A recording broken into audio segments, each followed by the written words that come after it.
Bonjour à tous, bienvenue sur mon entraîneur perso. Aujourd'hui l'épisode 2 de ma structuration de séance où on peut monter jusqu'à 9 enfants en gardant un volume de frappe conséquent. Et aujourd'hui, je vais vous présenter mes 6 ateliers et le matériel que vous allez avoir besoin.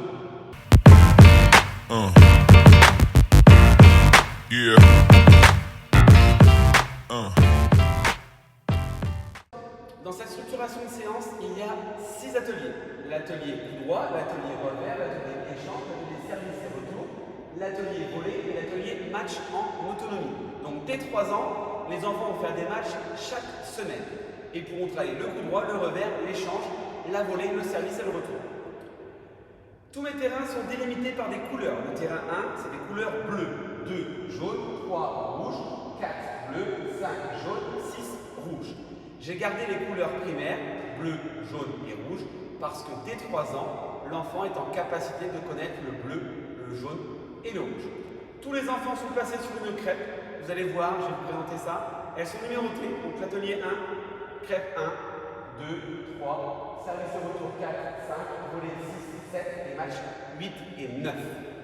Tous les répétiteurs sont placés sur une crêpe rouge. Et l'envoi, je vais vous montrer, se passe sur une crêpe bleue.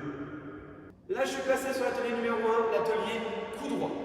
Ce qui va déterminer les envois du répétiteur qui se trouve sur la crêpe rouge, c'est votre crêpe d'envoi. C'est la crêpe bleue.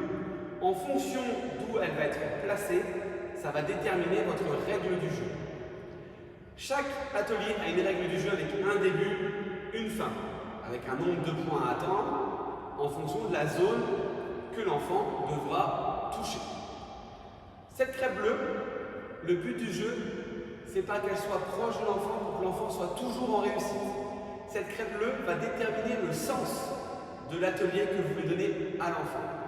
Si vous mettez une crêpe très loin de l'enfant, l'enfant aura une course latérale et va devoir trouver par lui-même comment il doit tenir sa raquette pour réussir la règle du jeu.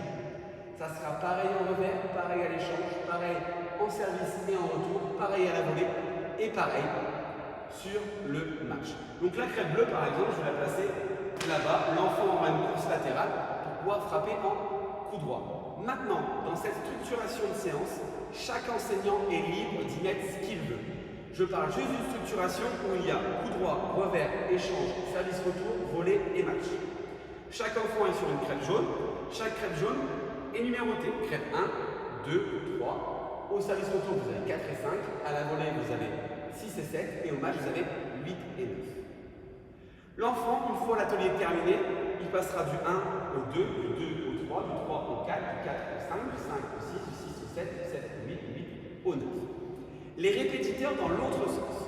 C'est-à-dire que pour cette structuration, j'ai besoin au minimum de 4 répétiteurs. Souvent j'en ai beaucoup plus, des parents qui sont en attente.